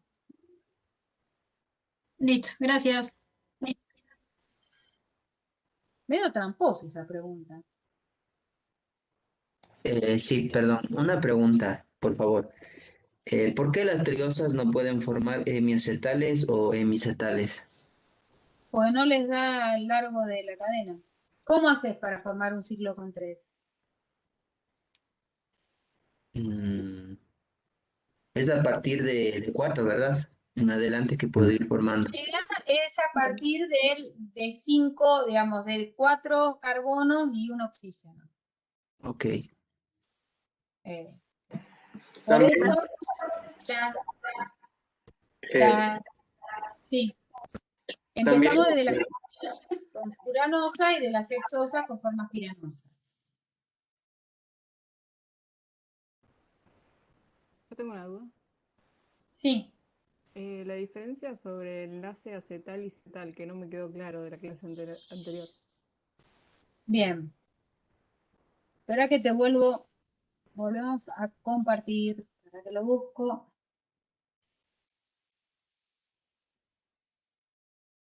Espera que lo busco, ¿eh?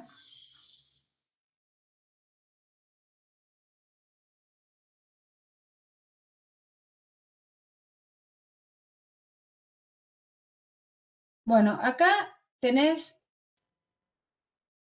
en esta...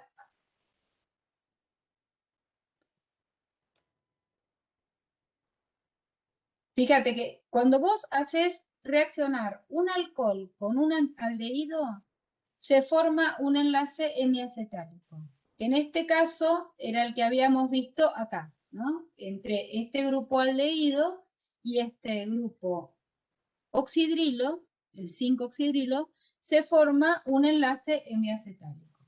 Acá fíjate que no tenés pérdida de agua, ¿no? Sino que es una reordenación de los átomos, se forma un nuevo enlace, este enlace carbono-oxígeno, y se genera este oxidrilo, que es el oxidrilo hemiacetálico.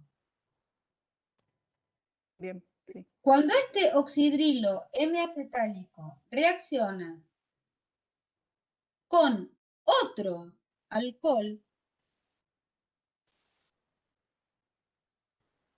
se forma este enlace, que en este caso es un enlace glucosídico, pero químicamente es un enlace acetálico. O sea, hemiacetálico es la reacción de un oxidrilo con el alcohol, y acá ya sí hay una pérdida de agua. Cuando se forma el enlace acetálico, acá tenés una pérdida de agua. Puede ser un metanol como tanto un grupo oxidrilo, así formando parte de un monosacárido también. Este puede ser, sí. ¿Ves? Este es el hemiacetálico y este es el acetálico. Si un hemiacetal se une con un alcohol, forma un acetal. Bien, Y este gracias. alcohol puede ser de otro monosacárido, puede ser de un metanol o de cualquier alcohol. Claro, es cuando se forma el enlace glucosídico, se forma ese enlace. Exactamente. Químicamente, el enlace glucosídico es un enlace acetálico, como químicamente el enlace peptídico es un enlace de tipo amida, que ya lo vamos a ver en la clase que viene.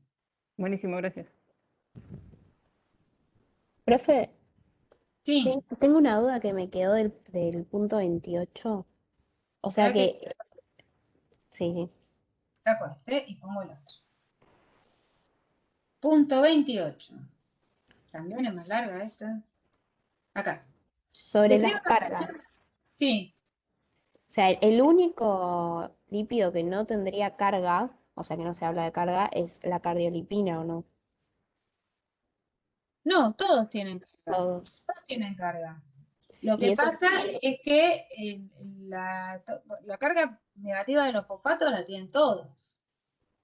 claro, se lo da el fosfato. Claro, lo que Acá. pasa, no sé cuál es tu preferido, es un deuteriónico, cuál neta a pH neutro. Bueno, el fosfatidato va a tener carga negativa, la fosfatidilcolínica es su histerión, la serina negativa, el inositol negativo, cardiolipina es negativa y esfingomielina es su histeriónica. Las estructuras anfipáticas, la parte polar y la polar. La parte polar es el grupo de cabeza polar, que es el grupo fosfato y el grupo de cabeza. Y la parte no polar serían las colas hidrofóbicas de los ácidos grasos. En el caso de la esfingomielina sería la esfingosina, pero también eso después lo vamos a ver más adelante. ¿Y qué productos esperaría encontrar luego de una hidrólisis completa de estos compuestos? Y vas a encontrar un grupo fosfato. En el caso de la efengomielina, va a ser el efingol, un ácido graso y una fosfatilcolina. Y una, perdón, Estas preguntas, sí. ¿dónde estaban en el entorno, no? Estas preguntas están en el entorno, pero esto lo vamos a ver cuando veamos bien el seminario de lípidos. Ah, Son esto es preguntas adicionales. del seminario 1. Estas son las preguntas del seminario 1. No, seminario no, son preguntas de repaso de los conocimientos previos. El seminario 1 va a ser, este viernes van a subir el seminario a YouTube de proteínas, aminoácidos y proteínas. La semana que viene, de lunes a viernes, tenemos los seminarios y consultas que lo que yo pensaba hacer en la clase, ustedes van a ver en la guía de trabajos prácticos, que ahora ya también el viernes, entre mañana y el viernes sube, La guía de trabajos prácticos van a ver que hay unas preguntas que dice preguntas de resolución domiciliaria. Yo voy a tratar que cuando en la clase de consulta podamos contestar y discutir esas preguntas para resolver en el domicilio, cosa que ustedes ya lleguen al trabajo práctico con todos esos puntos clarificados. Y el trabajo práctico va a ser recién en la semana del 19 de abril, en su horario de trabajos prácticos, eso depende de qué comisión sea cada uno. Así que esto que estamos viendo ahora es como un test run, digamos, de la materia. Es algo que... Perdón, siguiendo con el tema de la hidrólisis, por ejemplo, lo que es el fosfatilglicerol se va a hidrolizar en glicerol, ambos ácidos grasos que lo conforman, el grupo fosfato y el alcohol. Y el alcohol es otro glicerol más. Ah, ok. Por eso se llama... El ácido fosfatídico tiene un fosfato, un glicerol, dos ácidos grasos. Si vos le agregás un glicerol más, es el fosfatilglicerol. Entonces va a tener un fosfato, dos gliceroles, dos ácidos grasos. Buenísimo.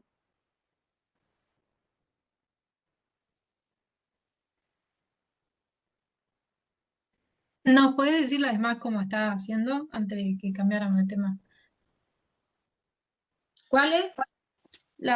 Habíamos quedado con efingomielina. Ah, la efingomielina era esta. Bueno, el ácido fosfatídico recién lo dije. Y... espera que se me perdió. La 28 era, ¿no? Sí. El fosfatilinositol es, bueno, lo mismo que un ácido fosfatídico. O sea, un fosfato, un glicerol, dos ácidos grasos, inositol. La cardiolipina tiene dos ácidos fosfatídicos y un glicerol. O sea que serían dos grupos fosfato, tres gliceroles y cuatro ácidos grasos. Y la efingomielina tiene una efingosina o efingol, un ácido graso y un grupo colina. Un fosfato y un grupo colina.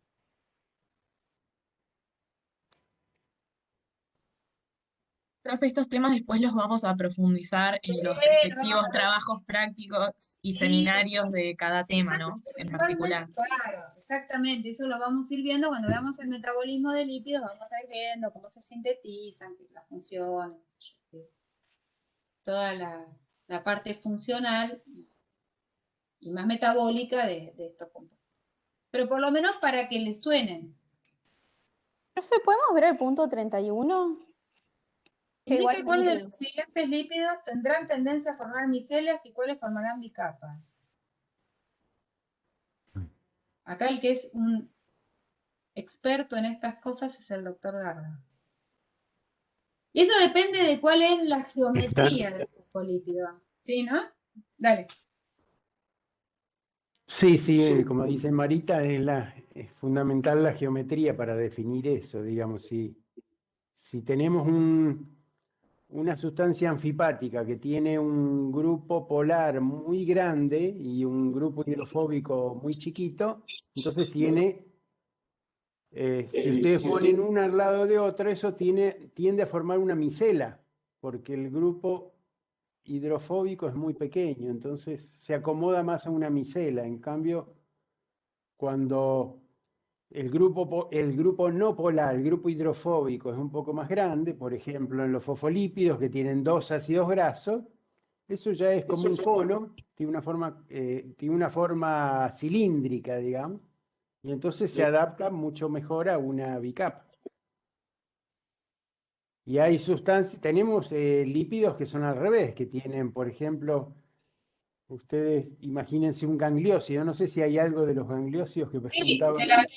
Sí, pero un gangliósido es exactamente al revés, un gangliósido tiene un grupo polar muy grande comparado con el grupo hidrofóbico, entonces eso queda como al revés, digamos, ¿no? Quedan... Las micelas invertidas, ¿no? Queda como una micela invertida. No, claro, el gangliósido no, va a ser... micela común. Micela común, pero supongamos uno que sería al revés sería un diglicérido, porque tiene un grupo polar muy chiquito, es solamente un oxidrilo, y tiene dos ácidos grasos, entonces ese sí forma una micela invertida. Profe, Una todas las que micela al son, revés, digamos. Una micela con los grupos polares hacia adentro y los hidrofóbicos hacia afuera. Eso profe, los solamente que puede son, ocurrir en un solvente orgánico, ¿no? son los ácidos grasos, en general, van a formar micelas, porque tienen el grupo, las cabezas como el diámetro, por decirlo de alguna forma, más grande que sus únicas cola hidrocarbonada. Sí. Claro. O sea que acá en este Sí. caso los incisos que te da, el C y el D, que serían el ácido leico y los angliósidos, ambos formarían micelas, Claro. y el A y el B van a formar bicapas lipídicas, ¿o no? La B no, la B te va a ¿No? formar una micela. No. ¿Por qué La B va formaría a una micela? tender porque tiene un solo ácido graso. Fíjate, tiene un grupo fosfato, una colina y un solo ácido graso. Que ¿Qué hace es como una forma cónica. los lisofosfolípidos? Porque Claro. sí, claro. Sí, es la B, la uno liso, dos olioil fosfatilcolina.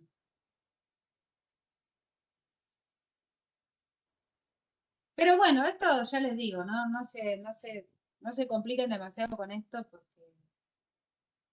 Entonces, profe, no me puedo quedar con la idea general que los fosfolípidos forman parte de la membrana. Como Sí. que Sí, obvio. Obvio, Sí, sí, sí. hacia eso tiende la pregunta, a tratar de inducir esa idea. ¿Por qué las membranas biológicas están hechas de fosfolípidos y no de lisofosfolípidos o de gangliósidos o de ácidos grasos libres? Porque serían disruptoras de la estructura de membrana, de la bicapa. claro, pero en este caso, en el ítem B del punto 31, no forma una No, bicapa pero lipídica. tampoco no es un fosfolípido, es un lisofosfolípido. Y fíjate vos, uno de los principales venenos más peligrosos, que es el veneno de yarará, el veneno de serpiente, están llenos de fosfolipasa A2, que te forman lisofosfolípidos. ¿Y por qué se llaman lisofosfolípidos?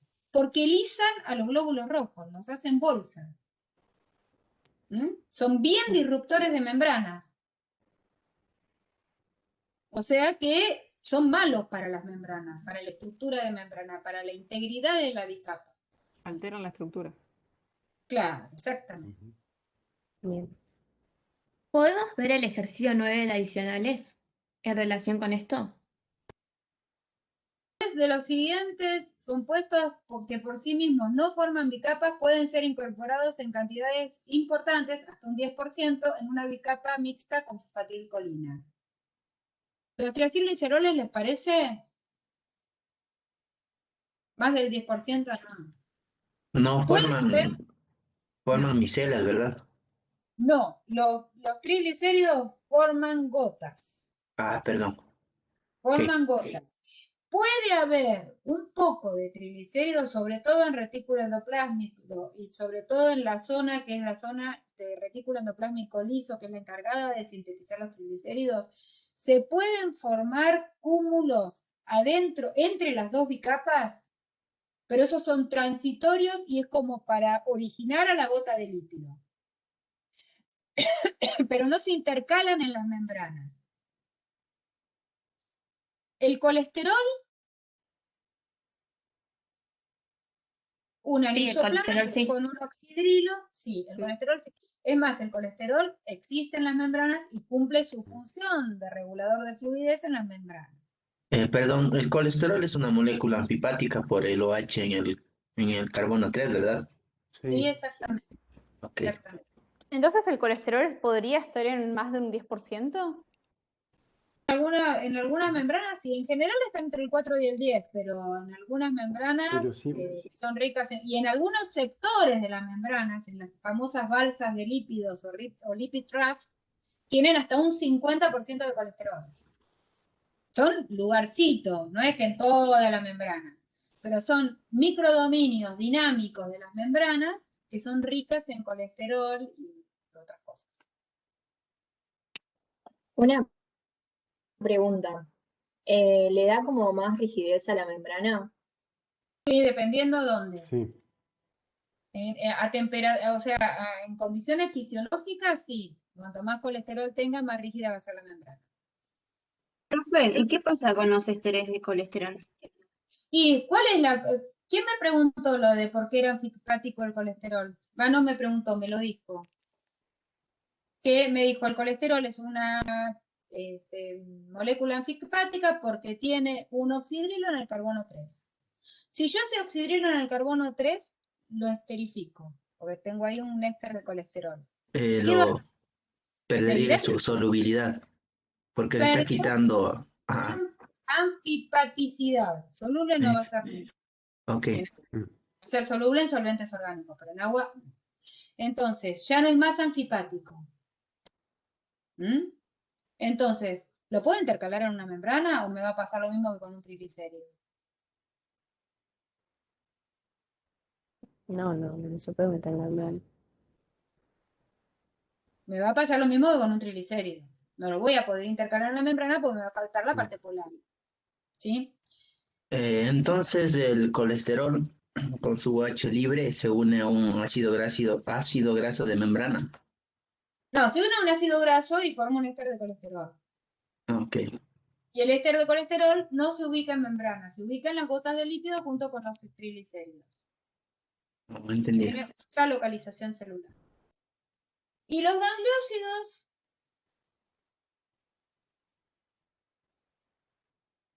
¿hay gangliósidos en las membranas? Sí, hay gangliósidos en las membranas. Pero en general se encuentran en algunas membranas, siempre la parte de los gangliósidos mirando hacia la faz extracelular, hacia la matriz extracelular. Y no sé, acá no les quiero mentir, pero en una proporción más de un 10%, Horacio, ¿te parece que habrá gangliósidos Sí, en no. 10%? No, es muy... Para mí No, están en menos. gangliósidos no, sí, son menos, claro, en mucha menor proporción. O sea que de todos estos el ganador es el colesterol.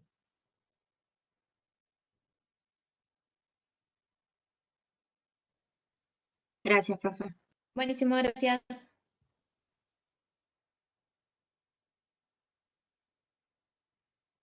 Profe, acá en lo mismo de problemas adicionales, en el punto 5, habla del NAD, FAD y todo eso, que habla de sus estados oxidados y reducidos, y habla de que reconozcamos en la estructura sus componentes vitamínicos y cuáles van a ser las moléculas que van a ser responsables de las propiedades redox. ¿Eso lo podría explicar? Sí, pero espera Es que el lo... 5.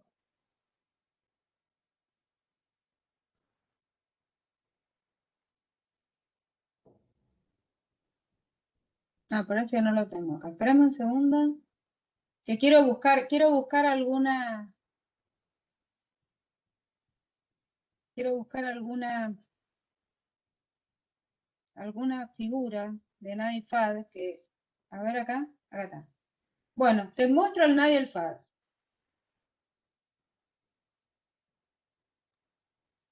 Después de esto ya lo vamos a ver, no se preocupen. Bueno, fíjense, esta es el NAD, el dinucleótido de nicotinamida y adenina. Esta es la parte de nicotinamida, que esta es la parte vitamínica, ¿no? Es una de las del complejo B. Y acá tenemos,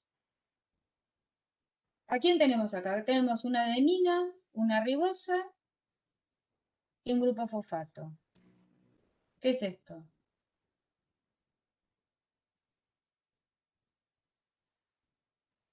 Adenina, ribosa, fosfato. AMP. AMP, perfecto. Después tenemos otro fosfato, ribosa y nicotinamida. Esto no podemos decir que es un nucleótido porque la nicotinamida no es una base nitrogenada. ¿Sí? Bueno, y a ustedes acá, ¿dónde les parece que va a ser la parte de esta molécula que va a ser la encargada de, del transporte de electrones? De captar o ceder electrones. Acá. Los fósforos. No, acá. No, acá. Se corre este... Uy, ¿por qué Estoy en retorno. Se corre este doble enlace y acá queda como NH.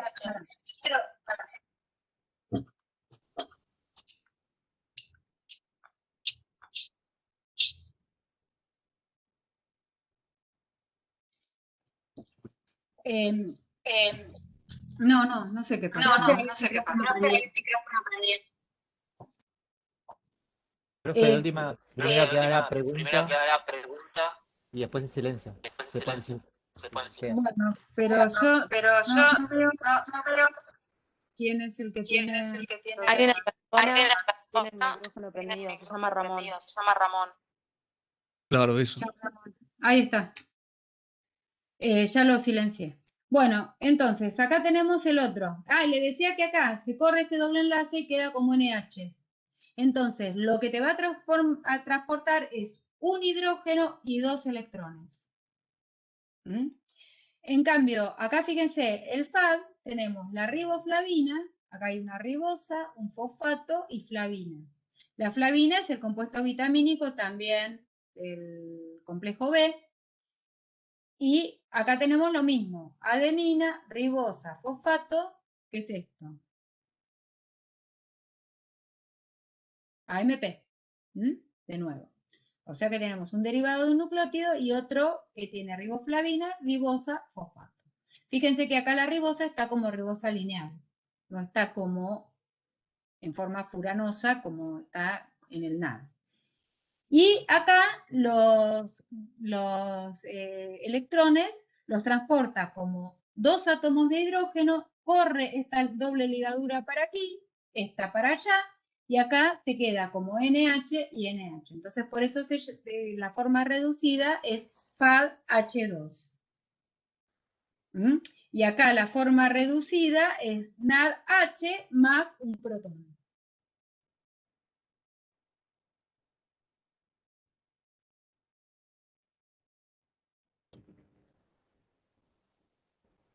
¿Y eso, profe, se da solo? Tipo, Ya cuando vos tenés en el ciclo de Krebs, por ejemplo, que vos tenés una reacción, un compuesto que se oxida y esos electrones pasan al NAD o pasan al FAD y bueno, después se reoxidan en la cadena de transporte de electrones.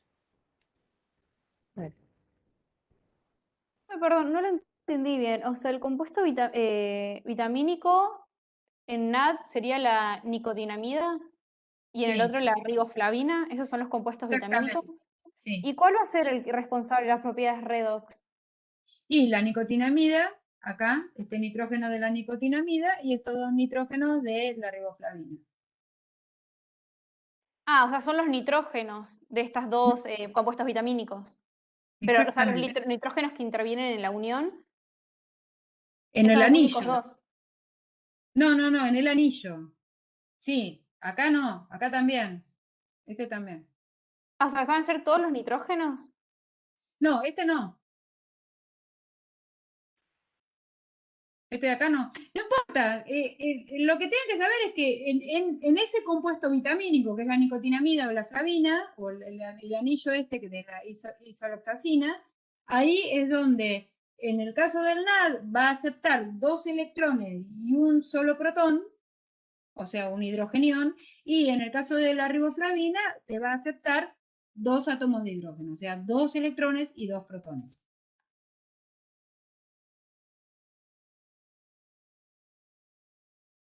Ya lo vamos a ver de nuevo, chicos, cuando vean bioenergética. Ok, gracias.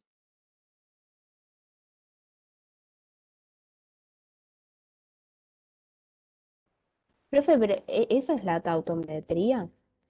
No. Eso es una reacción redox. Oxidación-reducción. Bien. Bueno, ¿les quedó claro por hoy? Sí, profe. Bueno, Muchas yo gracias. les comento, de ahora en más, desde la semana que viene en adelante, voy a estar dando las clases de los martes a la tarde. Y Cada comisión va a tener su propia. cada comisión, sí, por el tema del número. Por el tema del número. Pero bueno, si algún día ustedes no pueden ir a una comisión, vayan a otra, no se queden sin ir porque no pudieron y no pasa nada porque vamos a estar dándolo y en distintos horarios, cosa de que tenga problemas en alguna, que no se quede sin venir. Lo que les recomiendo es, antes de venir a las clases de consulta de los seminarios, miren el seminario. Total, yo sé que ustedes nos ponen a 2 por y se termina enseguida. Y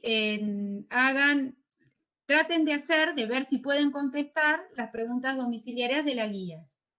Y las dudas que tengan de esas preguntas domiciliarias, que quieran ver más o que tengan algún problema, los vemos. Y después las preguntas de resolución en el aula, esas las van a resolver con los jefes de trabajos prácticos en sus comisiones los días que les correspondan.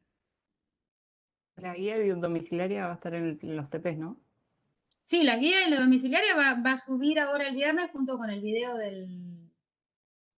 Van a ser como en fisiología que van a dar como por cada trabajo práctico en fisiología nos dan como una unidad resolutiva. O sea, Es tenés que hacer... no, lo que vamos a tener nosotros son problemas en la guía que esos hay que resolver. Y después depende de cada jefe. El año pasado algunos tomaban autoevaluaciones para que ustedes vayan viendo cómo les va yendo. O algunos hacían trabajos, wikis, muros colaborativos, o sea, distinto. Eso depende de cada comisión y de cada ayudante y cada jefe. Profe, tengo una última duda, que es lo único que me quedó, de ¿por qué la solución de hidróxido de sodio va a limpiar un desagüe? Ay, por lo mismo que lo habíamos visto en el problema de las reacciones de los ácidos grasos. ¿Se acuerdan? Claro, por la Último que saponificación. vimos que decían las reacciones con hidróxido de sodio. Acá, escribe las reacciones de un ácido graso con una base fuerte hidróxido de sodio. Ustedes me contestaron saponificación. Sí. Porque toda la grasa que te está haciendo el pegote en el desagüe, al tirar el hidróxido de sodio, se transforma en jabón. Se te transforma y encima no solamente es soluble en agua, como todo jabón, sino que te forma micelas alrededor del resto de la grasa que está taponando el desagüe y te lleva todo. Buenísimo, eso me queda, ¿no? Gracias, profe. No, de nada. Bueno, vamos a dejar de grabar. Profe, yo tengo una consulta. El Lenister, ¿qué edición me recomienda para comprar? Bueno, nosotros